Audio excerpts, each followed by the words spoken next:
नमस्कार दोस्तों, हमारे YouTube चैनल पूजा पाठ कथा कहानी में आपका स्वागत है। इस वीडियो में हम लोग वरुधनी एकादशी व्रत के पारण पर सुनने जाने वाली तुलसी माता की कथा को सुनेंगे।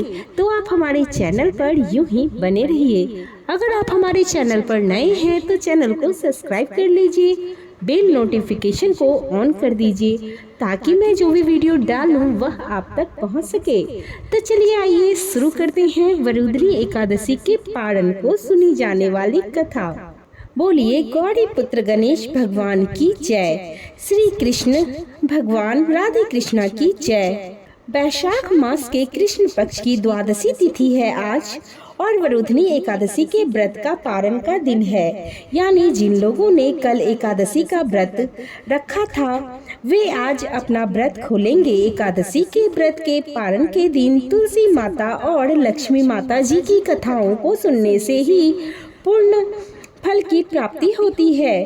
तो जिन लोगों ने व्रत नहीं भी रखा है उन्हें भी एक द्वादशी के दिन तुलसी माता की कथा को सुनने से धन संपत्ति और शुभ फलों की प्राप्ति होती है। तो आइए भगवान श्री लक्ष्मी नारायण जी के चरणों का ध्यान करते हुए इन कथाओं को सुनते हैं।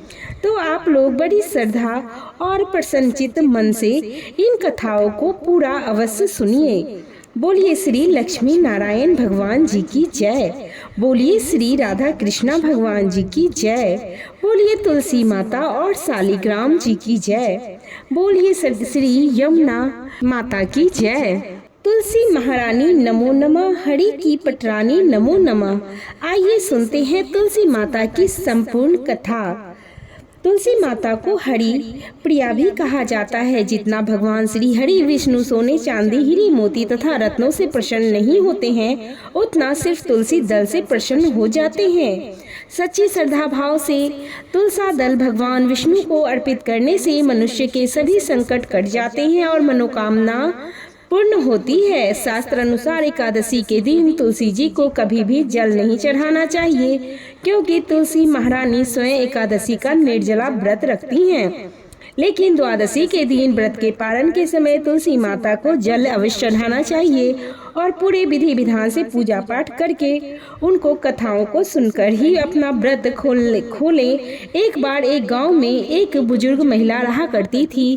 वह बहुत ही पूजा पाठ करती थी।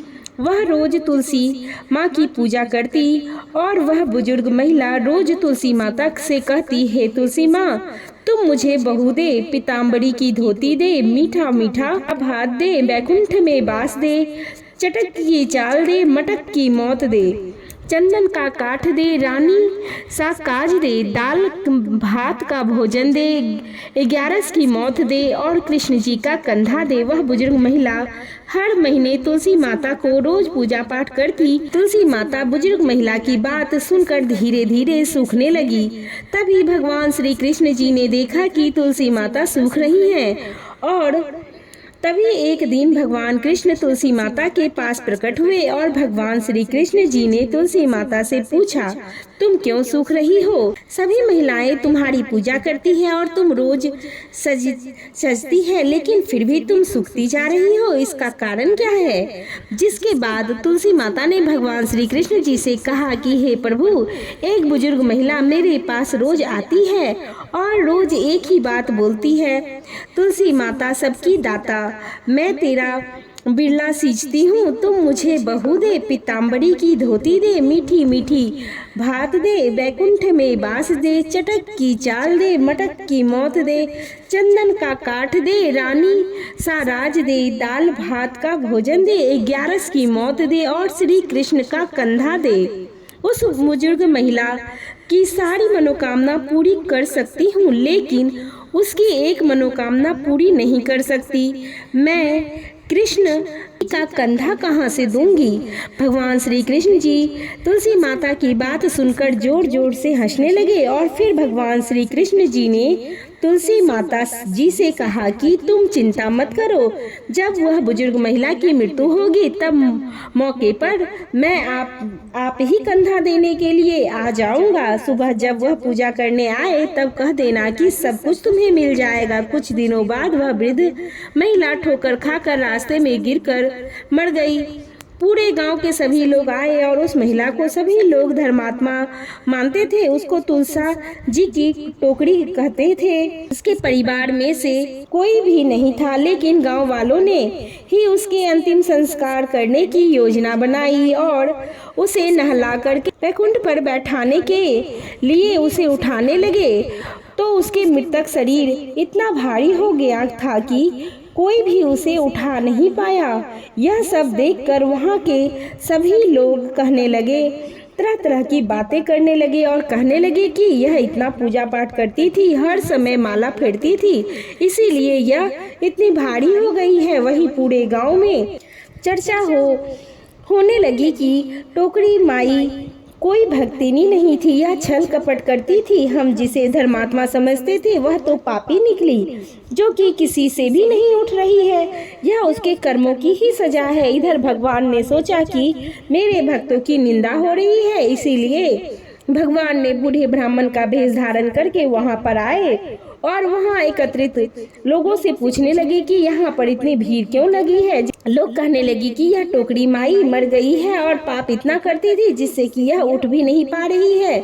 सब उठा कर थक गए हैं। तब ब्राह्मण ने कहा कि मुझे एक बार टोकरी माई के कान में कहने के लिए कुछ कहने दो, फिर वह देखो कैसे उठती है। तो सभी लोग ने कहा कि आप भी प्रयास करके देख लीजिए। तब भगवान ने उस वृद्ध महिला के कानों में कहा कि टोकरी माई देखो मैं आ गया। जो टोकरी पूजा करते समय शब्द कहती थी वह शब्द उसके कान में कहने लगे कि तुम बिडला सींच तेरा मैं करूंगी निस्तार।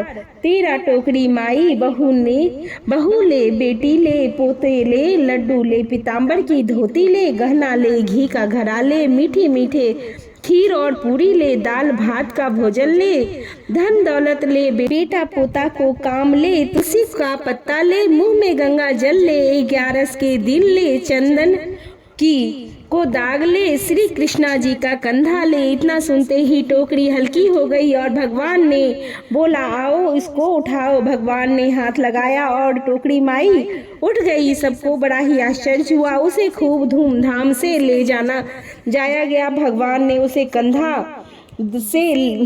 देकर ले गए। भगवान उसे अपने कंधे पर ले गए। पूरे गांव में इसकी चर्चा होने लगी कि जिससे उसकी मुक्ति मिल गई, वह वैकुंठ में चली गई। सभी लोग देखते रह गए। सभी लोगों ने देखा कि शमशान घाट तक तो ब्राह्मण साथ ही था, लेकिन अब वह दिखाई नहीं दे रहा है, जिससे कि लोगों को समझ में आ गया कि वह कोई साधारण मनुष्य नहीं था, वह भगवान ही थे। बूढ़े ब्राह्मण के रूप में आए थे। बोलिए श्री राधा कृष्णा भगवान की जय। इसी के साथ यह कथा यहीं पर समाप्त होती है। बोलिए तुलसी माता की जय। कथा पसंद आए तो लाइक और शेयर जरूर करें और कमेंट में तुलसी माता की जय लिखना ना भूलें। अभी तक हमारे वीडियो के साथ बने रहने के लिए आपका धन्यवाद।